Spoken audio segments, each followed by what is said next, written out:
Welcome back, everyone, to the Global Gambit. This is a podcast that looks at the intersection of geopolitics, economics, international relations, and right now, the war in Iran.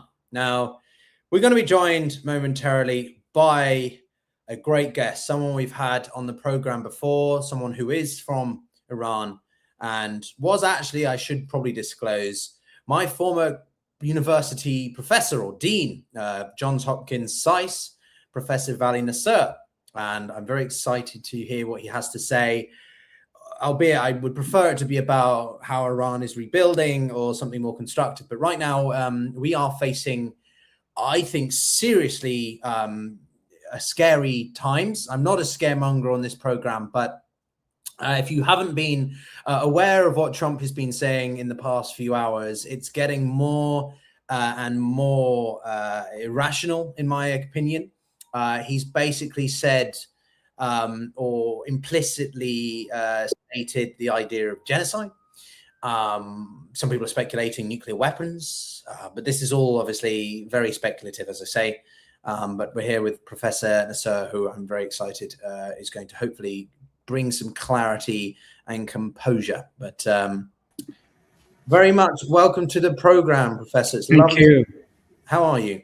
Good to be with you. Yeah, this is we were, I think, arranging this about a week ago, and at that time there was continued concerns around Karg Island and the extent to which Trump might utilize ground forces. But right now, I think there's more speculation about what happens tonight at 8 p.m. EST. Trump's making all sorts of statements on Truth Social, the sort of the destruction of the civilization, and just some pretty terrifying tweets. I think a lot of people are freaking out.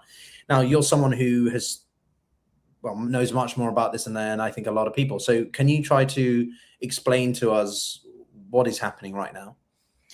I mean, we know that at least two things are happening right now. One is that the U.S. military has started operations on Karg Island. I would say these are more right now shaping operations. In other words, attacking military positions and military hardware on the island, perhaps as a prelude to a ground invasion on the island. That is definitely happening. We know that. And then we also know that at some level, some exchange of positions, at least, is happening through Pakistanis between U.S. and Iran, which could potentially provide a breakthrough. But as of yet, I don't think that's the case. And if you listen to the president's rhetoric, at best, he's trying to intimidate the Iranians to the table. In other words, to get them to soften their position and be more amenable to accepting what the President Trump is offering. At worst is that he's actually planning something much worse, which is either a attack on Iran's entire energy and electricity infrastructure and doing huge damage to the country's civilian infrastructure. And at worst, as you mentioned, is people are also worrying about something more heinous. In other words, use of weapons going all the way to tactical nuclear weapons. Because when you talk about civilizational erasure, it goes beyond just attack on a regime or attack on infrastructure, military, etc. We're hoping that that's hyperbole, but even it's a very dangerous hyperbole, to say the least. Yeah, it's, as I say, this is all within the past 4 hours. That's why I've shifted to doing more streams as well as just pre-recorded videos, because I just don't think there's an ability to really rationalize what's going on in one's head before things have changed yet again. I did want to take a step back and look at the tweets over the past few days as well, because I personally think Trump is kind of losing it, largely because he's not getting what he wants, and because he's not getting what he wants, he's resorting to more and more, as you say, maybe hyperbole, but these threats are to me getting out of hand. Do you think that is true, or it's all part of some deeper negotiation strategy, which people still seem to claim? I mean, some people think that it's madman theory. In other words, he's trying to sort of tell the Iranians that, he's completely out of control and they better not assume a sort of a rational negotiation strategy with him, and it's better for them to just surrender and give in and stop the fighting right now. But at the same time, it's also very clear that the president is outside of his comfort level. First of all, he has not encountered a country like Iran so far in his presidency, which is saying no to him every step of the way at the negotiations table in a war, refuses to bend the knee, refuses to play the game that even many other adversaries of the US have played to placate him, to give him something to back off. They're just not doing that. And the president is running out of options about how to handle Iran. His theories about the war proved wrong. Killing Iran's supreme leader did not lead to either immediate regime collapse or to a Venezuela scenario where a more pliable face of the regime would step forward and sign deals with him. And he has ended up entangled in a war that has gone far longer than he anticipated. He's putting pressure on the US military, and he's putting serious pressure on the global economy, not just energy markets that are part of Africa that are running out of food. There is worry about agriculture next year. There is worry about recession across a vast swath of the world. And he doesn't have a strategy how to end this other than to either escalate into a far more dangerous arena or to negotiate in earnest in a way that would get a deal with Iran. And so I think he's in a no man's land. He may calculate that aggressive rhetoric and maybe one round of trying to capture Kharg Island or a massive bombing of Iran would pave the way for diplomacy. But that's a very dangerous gamble, because until now, the Iranians have not bowed to this kind of pressure. And I think given how much the country has actually suffered already, that they're not willing to surrender at this moment and come out of this war with nothing to show for. Largely because they also think they have cards to play, including the Strait of Hormuz. So they don't see their back to the wall in a way that President Trump would like to happen. So I want to come back to madman theory or escalation ladder in just a second, but obviously I want to dig a little bit further into the Iranian perspective on this. They've effectively told Reuters about an hour and a half ago, if I remember correctly, that, quote, the entire region will fall into darkness if the Trump administration follows through with some, I don't know, all-out bombing campaign or some large-scale offensive or some significant boots on the ground in Kharg Island or something. And that would obviously mean energy infrastructure across the Middle East, particularly the Gulf. But also, he mentioned specifically, they've referenced the Houthis and the Bab el-Mandeb Strait. So from Tehran's perspective, what is the calculus here? That they can out-escalate the Trump administration? And because he's subject to the checks and balances of the US system, he'll be forced to capitulate? Or they're just like, well, you're doing it all out, we're going to go all out? Well, I mean, at one level is they're saying that, madman theory runs both ways. In other words, it's not like you can threaten us with kinds of attacks that go beyond international law, attacking civilian infrastructure, trying to set back the country decades, if not more, or as President said, send them back to the Stone Age. And you expect us to sort of respect international norms with neighbors and the rest of the international community. So if Iran truly, its existence, its territorial integrity, its fundamental structure are at risk, then we're going to do anything possible in order to deter you. And that means that, yes, we cannot reach the United States itself, but we can reach the region. And you have equities here, and those are your allies, and perhaps they can get scared of Iran and they will put pressure on you. Or that, that kind of a damage to the Gulf will do much more serious damage to the global economy, which then President Trump will have to deal with. And the Europeans, who have also been, viewed as by Tehran as enemies, would have to deal with. I mean, one of the problems with cutting out a country completely out of the global economy, as US sanctions has done with Iran, is that they have very little to lose if everybody else sinks. In other words, if they can't sell oil and their infrastructure is gone, exactly what it is that they're going to lose. And, yes, people tell them, well, your neighbors would be angry with you and you will not have good relations with them going forward, or they may join the war, or they may attack you. But Iranians are already basically fighting for their survival. What happens later on, I think, is not in the mind of the regime. And I also have to say, Peter, that part of the consequence of the decapitations that the United States and Israel in particular has carried out is to replace all the people in Iran in the decision-making positions who might have been a little bit more prudent and might have thought twice before escalating like this. They eliminated them all. And people who've come to the fore are people who believe that the only way in which you deter the United States is to be even more aggressive than the United States, that prudence does not pay. But that's just escalation through or de-escalation through escalation, right? That's the classic Russian strategy, to keep trying to out-threaten your enemy, or when Putin threatened the use of nukes back in 2022, and then he did the general mobilization as a natural response.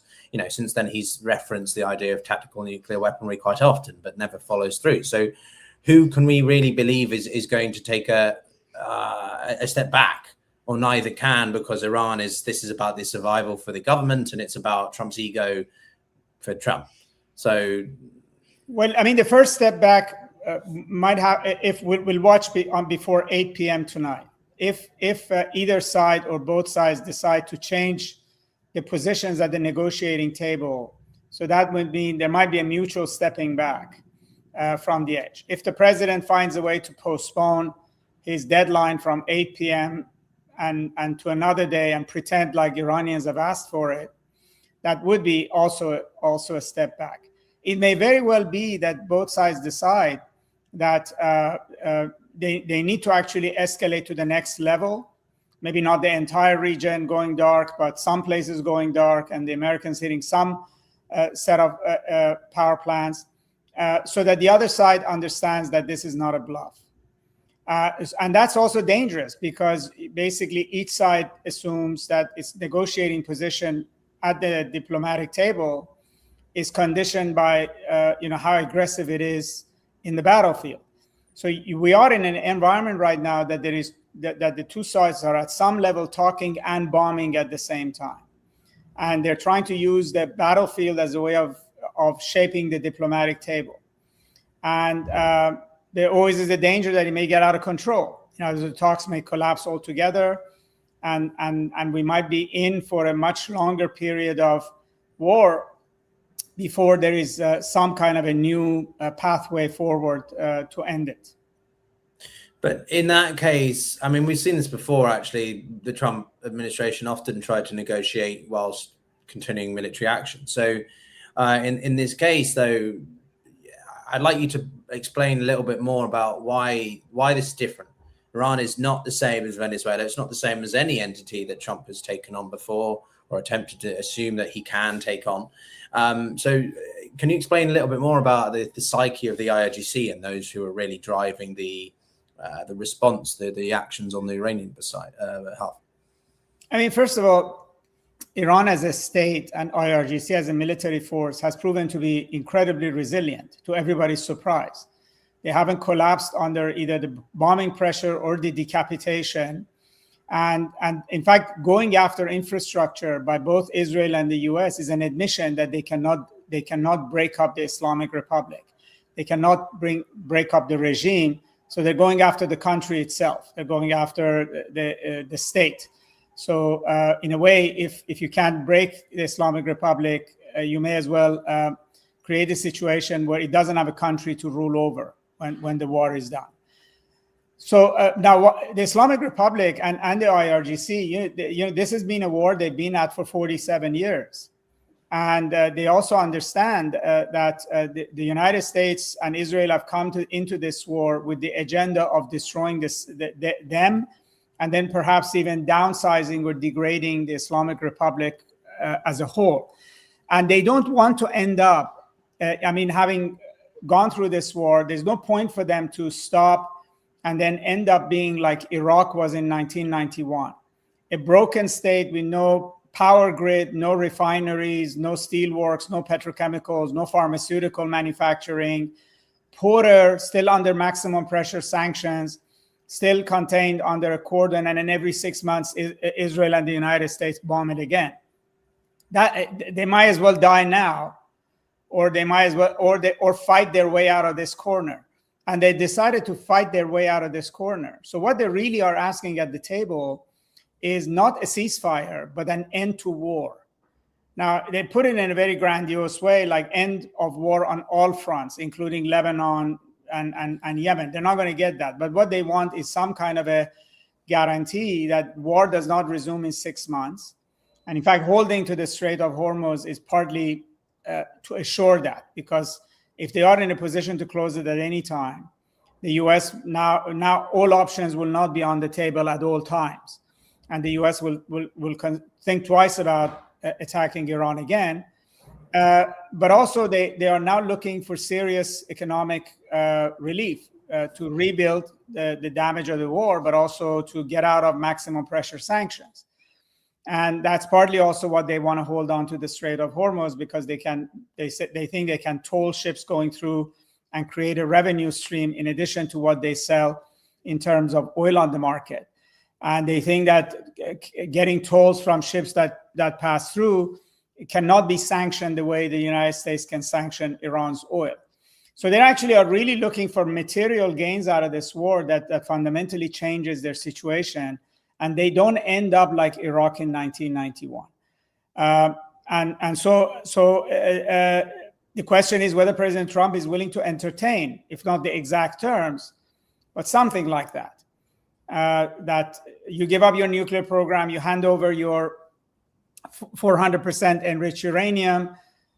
We at least guarantee we won't attack you. We turn a blind eye to your control of the straits, provided you open it up and let traffic go through. And maybe there would be certain waivers in exchange for their enriched uranium, certain sanctions relief that would actually allow Iran to function. That's what the guards are looking for. That's what the regime is looking for. So I want to ask a little bit more on that in just a second. But one thing that I think is worth considering, and I'd like your opinion on, is the negotiators. Now, you've mentioned Pakistan, but obviously Qatar has been critical as a broker with Israel and Palestine. Oman has been always a central figure, central part player in the US-Iranian talks. I mean, before this all broke out, they were trying their best in Geneva. When Iran is communicating with these third parties, how's that working? Especially in the case of Qatar, because they are targeting Qatar. Qatar's discontinued its production and distribution of gas because of the conflict. So how does this work with backdoor diplomacy when they're striking them, but also they're negotiating with them, talking with them as intermediaries to the Americans? So, I mean, first of all, none of these countries are mediators. These countries are conveyors of messages. I mean, mediation is something else. It means that you give some authority to somebody in the room to talk to you and talk to the other side and try to bridge the gap. Just carrying messages is basically their postman. And no, that's actually what they are, even Omanis. And of all the countries around, Iran only trusts one country, and that is Oman. It doesn't trust any of the other ones to mediate. It may trust them to carry messages to a point. And ultimately, yes, you're right. Qatar was a conduit of messages before it was attacked, and Iran is not going through them at all now. So they're going through the Pakistanis, Turks, and Egyptians.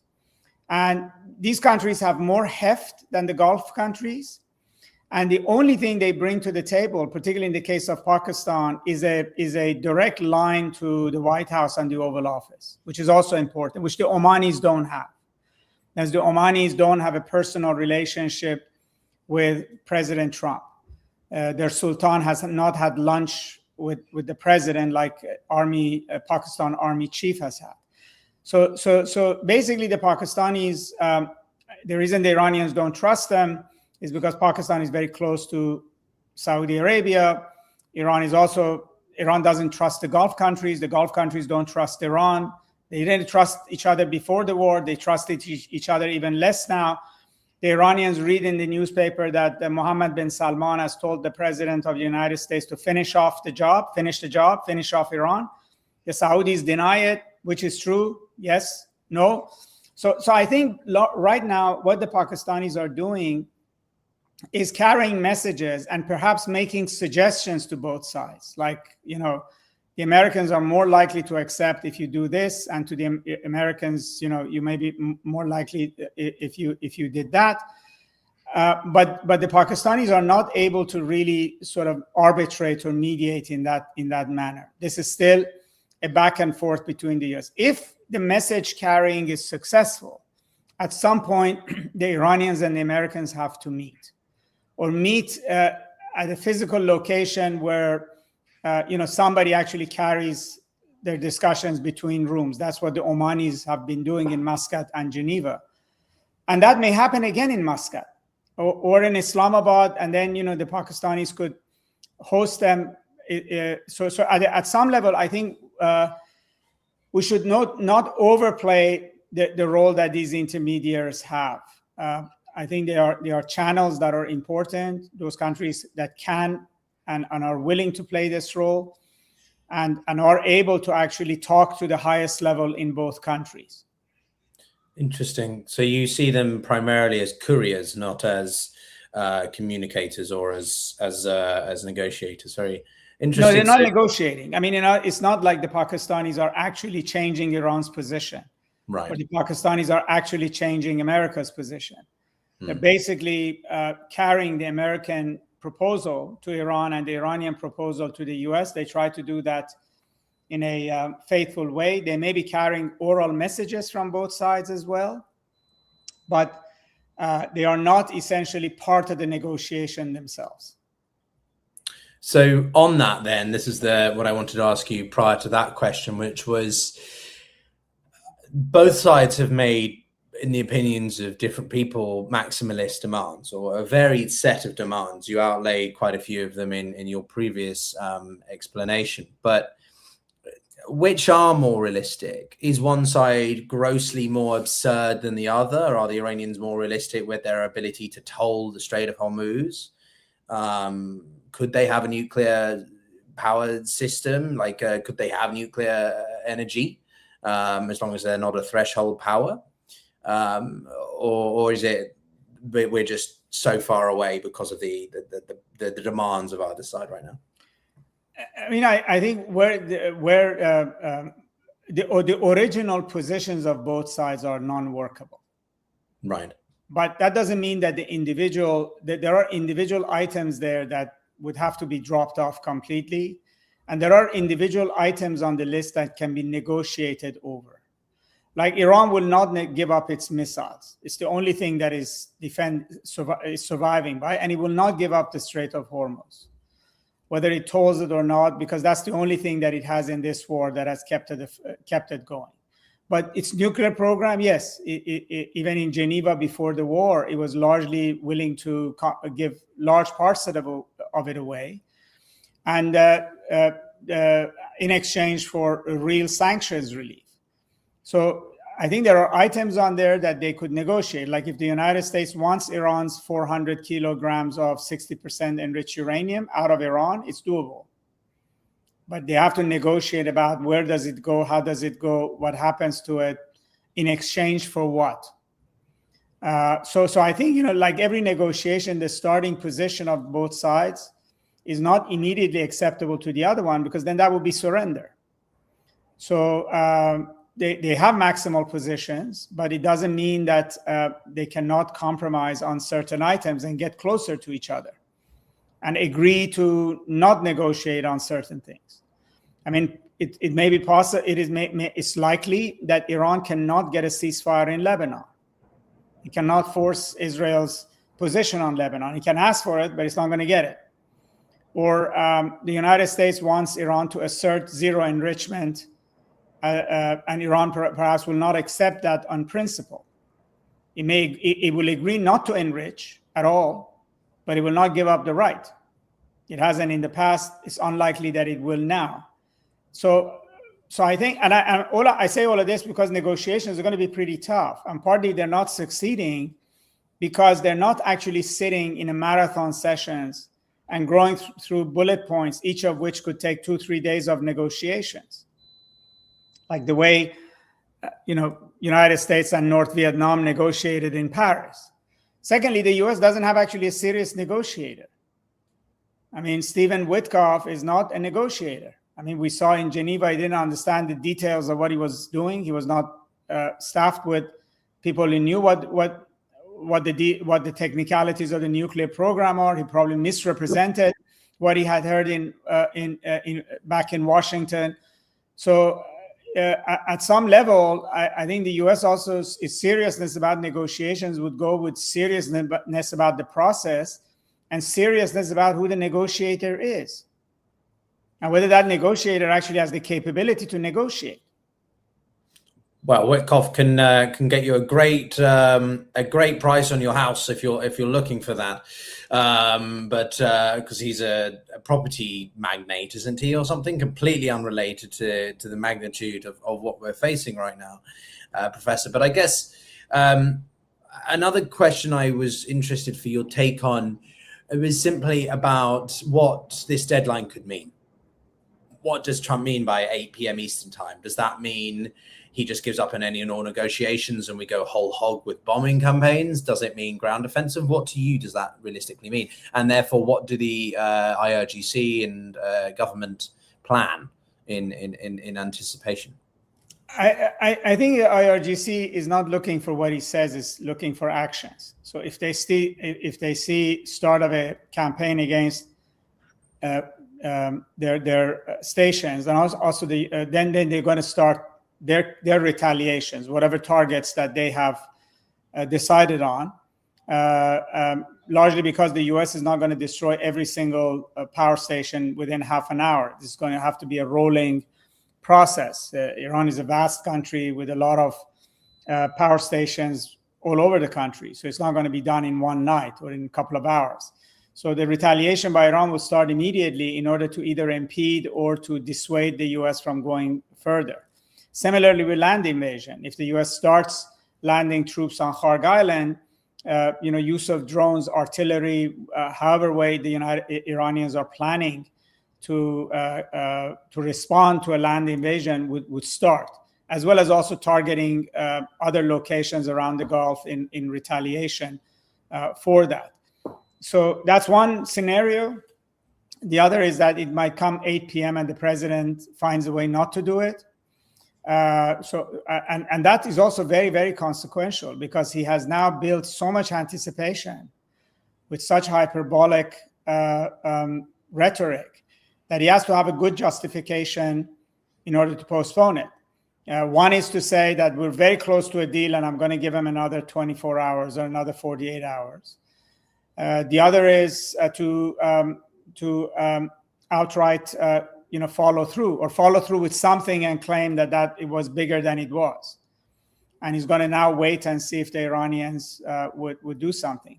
So in a way, he's painted himself in a corner, and he's by being so firm and so over the top, the anticipation would have to be satisfied in some ways at 8 p.m. But I mean, how literal should we take him? Does this mean it's just a smokescreen or vague statement encompassing the energy targets he's referenced, or is he actually going to take out, religious sites and historical significance of Iran because that's what ancient civilization actually means? Who knows? I mean, we really don't know. First of all, laws of war are not applying. So, okay. And I don't see this U.S. military actually saying no to anything he does. Well, that was going to be my subsequent question, because you're in Washington. For the years that I spent studying its size, that part of that was over the Trump administration's first term, then it was over Biden's term. And from what I understood in his first term, Trump was largely just being handheld. He didn't really know what he was doing. And so the second time around, he's got all the right people in place so that he can actually enact what he's always wanted to, what he envisaged in his first term. So I guess my penultimate question for you is, Professor, is simply, where do we go from here? What can be done on the US front to keep Trump under wraps, to keep him restrained, or we can't because he is the man with he's commander in chief? I mean, I don't know, but I don't think this is the system of restraints and checks and balances is not working on any issue in Washington. And the military so far has not shown any indication that it's going to object or protest or not carry out orders, etc., regardless of what they are. So maybe that threshold would be crossed. But so far, even what the president has said is in contravention to the laws that the U.S. military has operated on and in the practice in the past. And we haven't heard a peep from them, at least publicly, in sort of objecting to even threatening civilians, which is itself against military code of conduct. So we cannot rely on that. It's really entirely up to how President Trump is gaming this.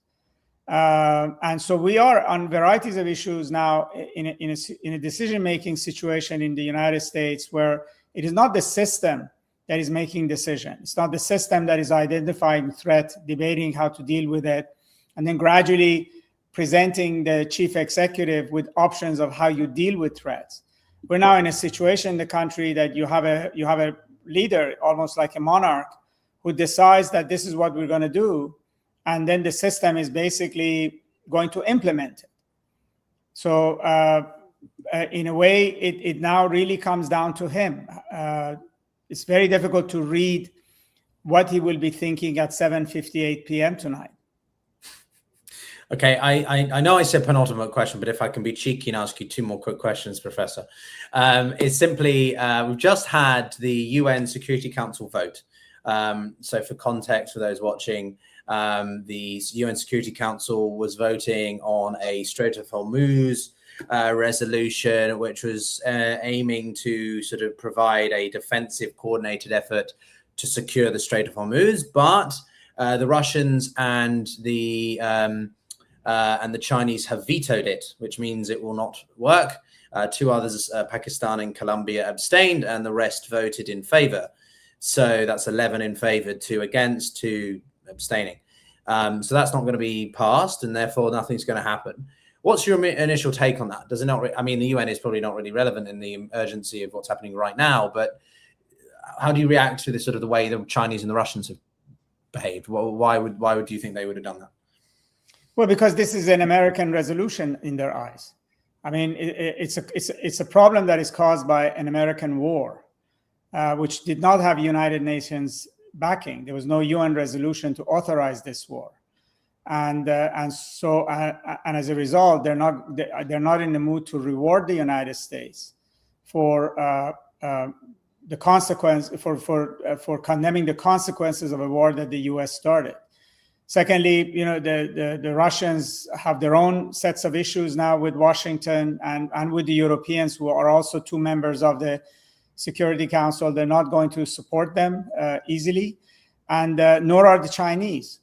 So it is also, you see that in this war, that the consequences of the president's other foreign policy conducts, the fact that he's at loggerheads with China, the fact that, and also the Europeans, that they're loggerheads with Russia, that this war both will have consequences for those relationships, but also those relationships will have consequences for this issue as well. And also that Russia and China are generally friends with Iran.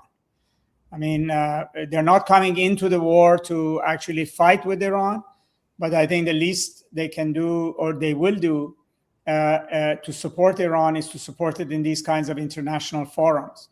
They're not going to authorize any kind of an international action against Iran, like happened in Libya or scenarios like that.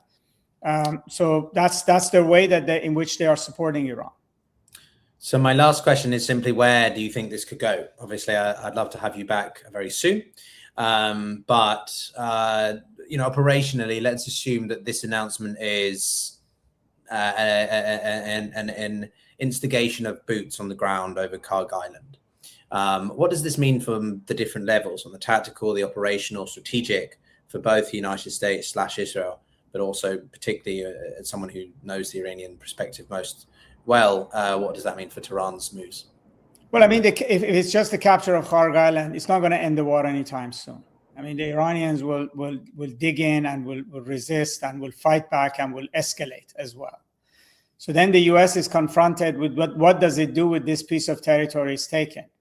It cannot abandon it because then it's a retreat. Can it defend it, but at what cost? And does it escalate further? You know, if Karg Island doesn't do it, you go capture something else. And then we're another 2-3 weeks before more Marines come to the Gulf to take that over.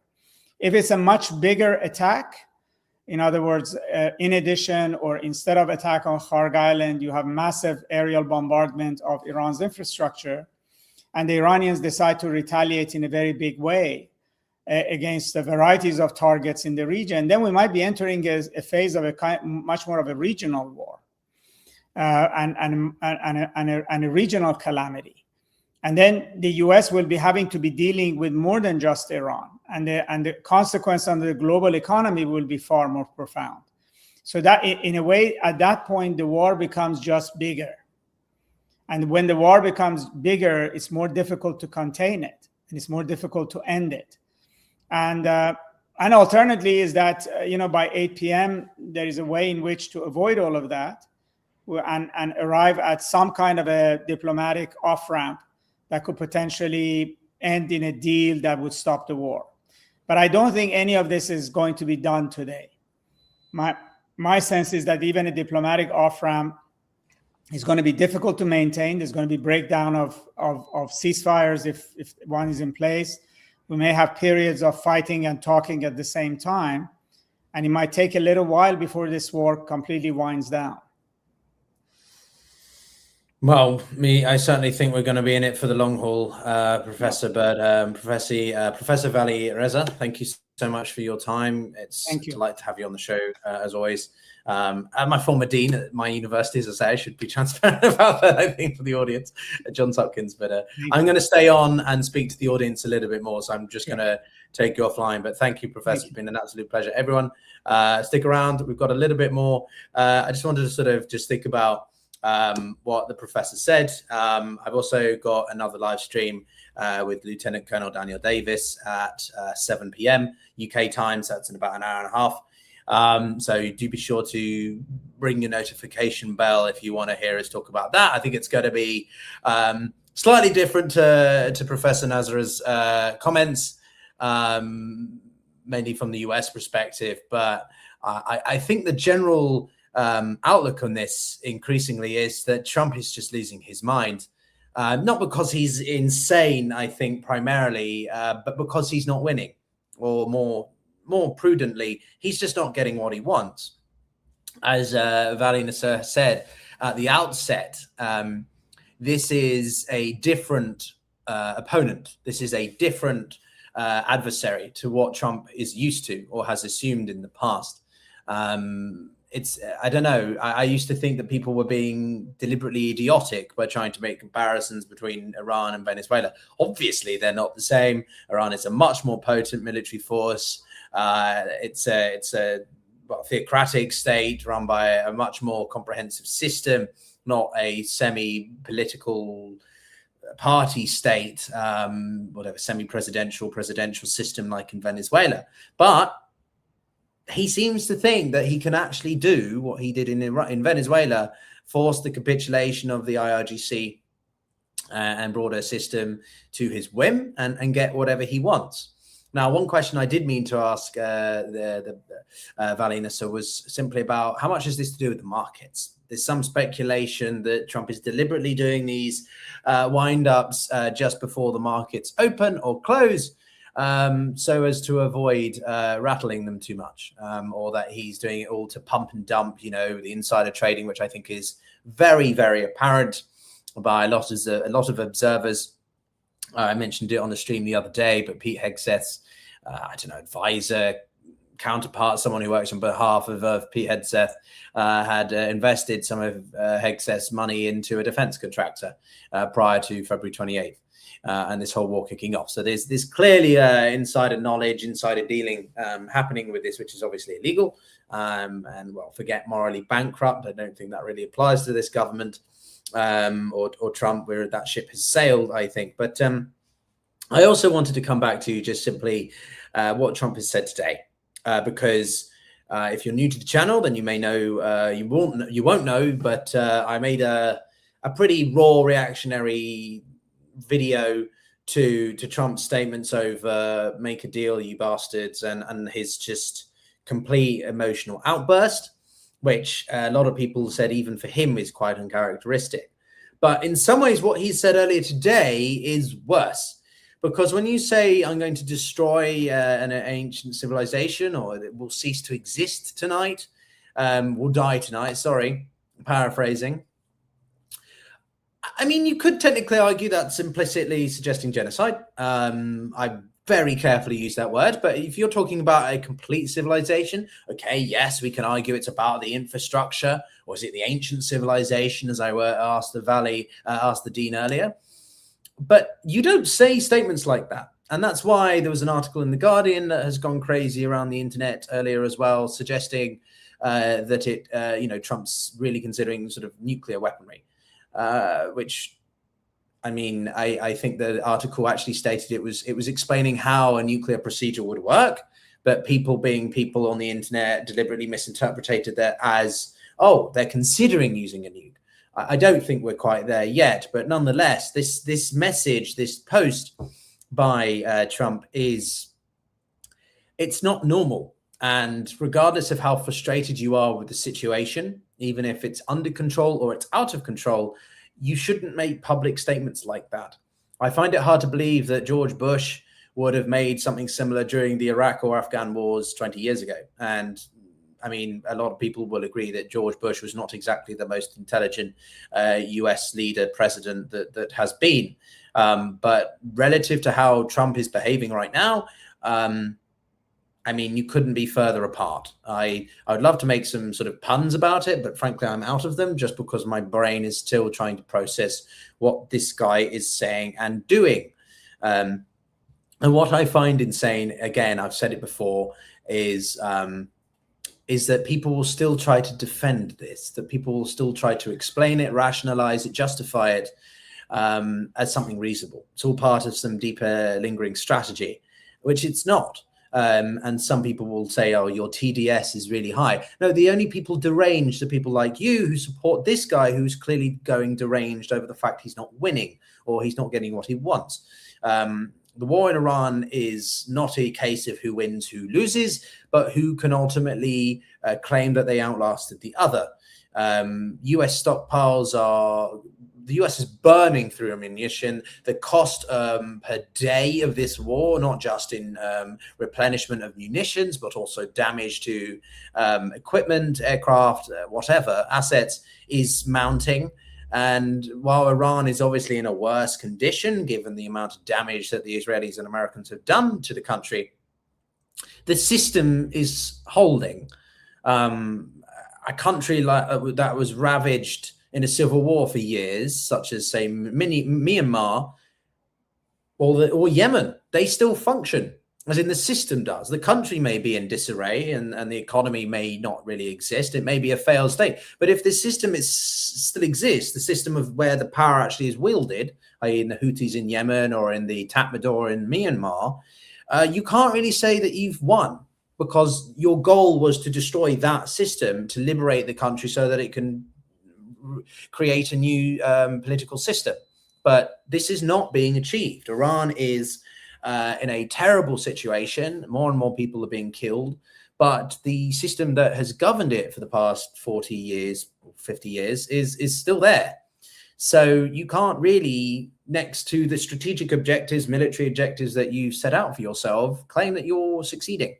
And I do worry that if Trump is going to go through with a high-scale military operation tonight, that will, in the eyes of Tehran, justify that they just they just blanket target everything, as we saw after it became apparent that Khamenei had been killed, when the Iranians launched a hell of a load of rockets and projectiles, drones across the Middle East, with the first real flare up of Gulf-wide violence.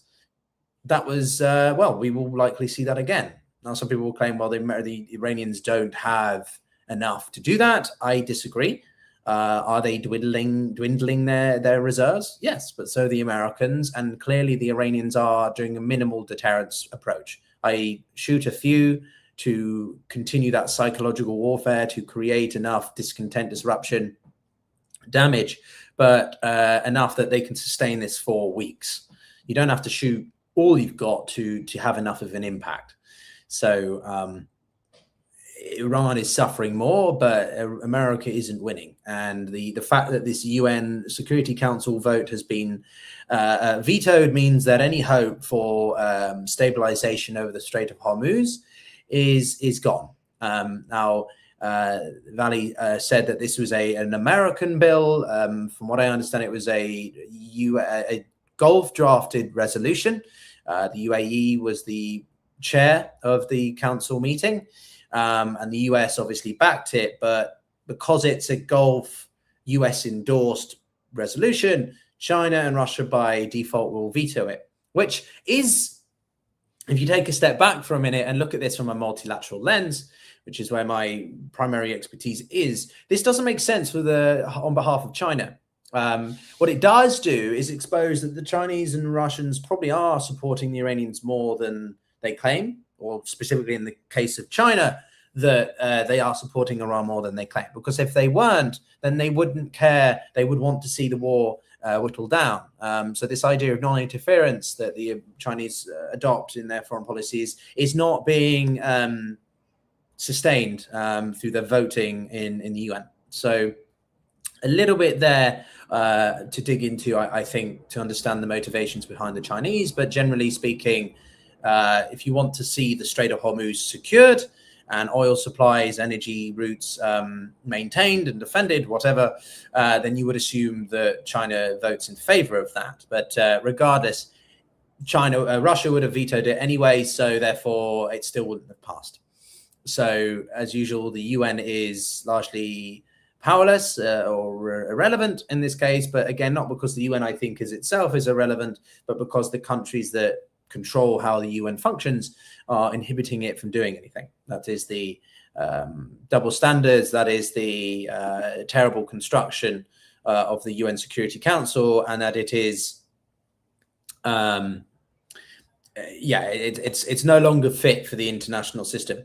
I did want to read a couple of updates here as well. So there's been one interpretation, which, as I said, one legal advisor who worked at the State Department said that this idea of a whole civilization being threatened could plausibly be interpreted as a threat of genocide.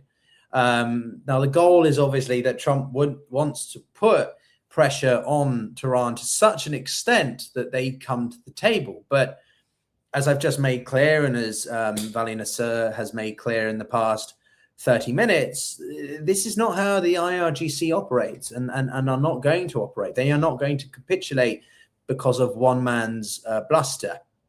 And if anything, Trump's growing recklessness and enraged tweets on the internet only source to be only fueled to be sources of pity. I'm trying to think of the right word here, but they only play into the hands because it reveals to your adversary just how frustrated or unfiltered your mental state is, that you're so rattled that they have to just sit back, be calm and composed, and allow Trump to essentially self-destruct mentally, not figuratively, not physically, although, well, I think that'd be rather welcomed by in some people's opinions. But yeah, we've now got legal interpretations of this confirming that this is an implicit state of genocide, or threat of genocide.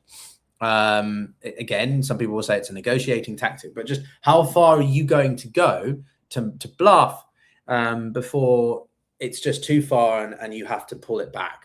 because if Trump doesn't follow through with anything other than a huge escalation at this point, he's going to look absolutely ridiculous and only give the Iranians more confidence, but also in the optics, in the perception of the international system, more belief that the Iranians have.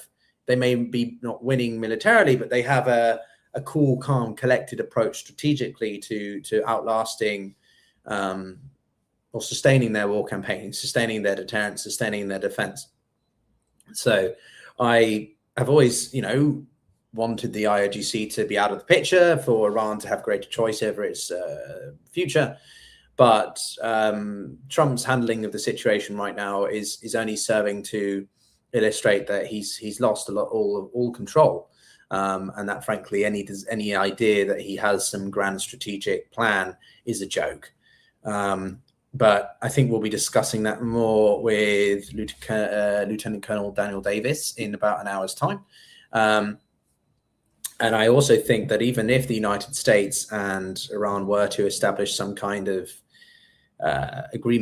arrangement, that wouldn't dissuade the Israelis from continuing anyway.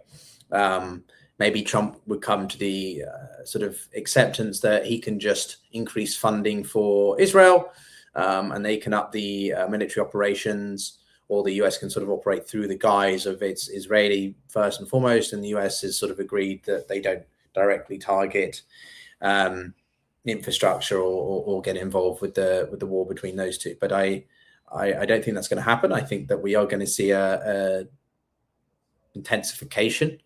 I'm struggling really to know what best words to use, because I just think it's all out of control.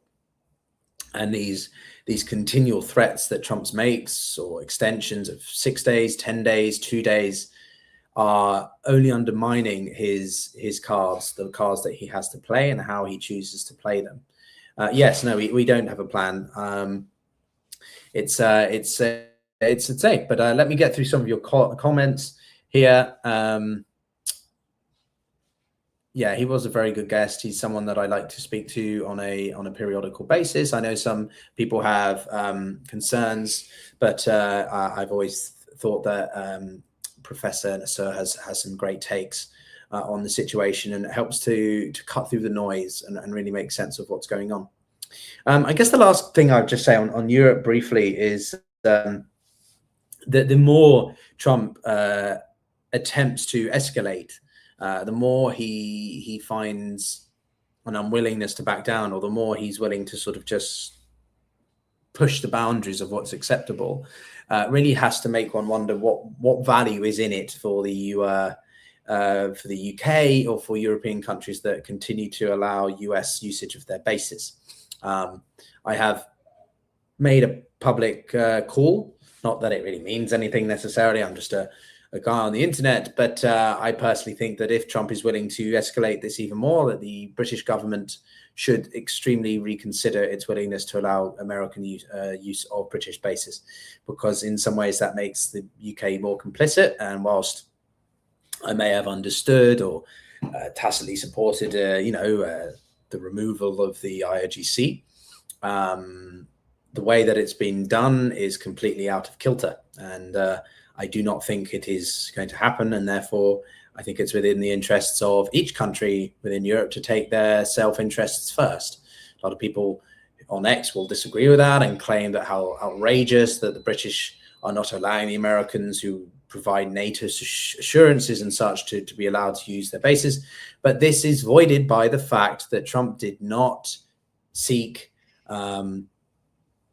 consultation with NATO allies and partners. There's no legal mandate here under NATO, under the treaty, and therefore it's completely void. It's completely redundant, and people are just using that to filter, to fuel their own invested narratives, make a quick buck on the internet, and generally, I think, add to the cesspit of lunacy and deliberate rage baiting that unfortunately plagues a lot of the internet in times of absolute crisis, as we're seeing right now. But that's more of a personal opinion. I'll be back, everyone, in just over an hour with Daniel Davis. So do be sure to click the bell, as I say, on the channel for that. I will post it in the chat below. I'm still relatively new to streaming, so I'm not a natural when I'm trying to multitask. I don't have a massive team on the back end who can do it automatically. So I'm also a man, so I can't multitask very well. But anyway, it's posted for those of you who want to sign up. And if you enjoyed the video, then give it a like, subscribe, and we'll see you all in an hour. But anyway, guys, let's stay safe out there. Yeah.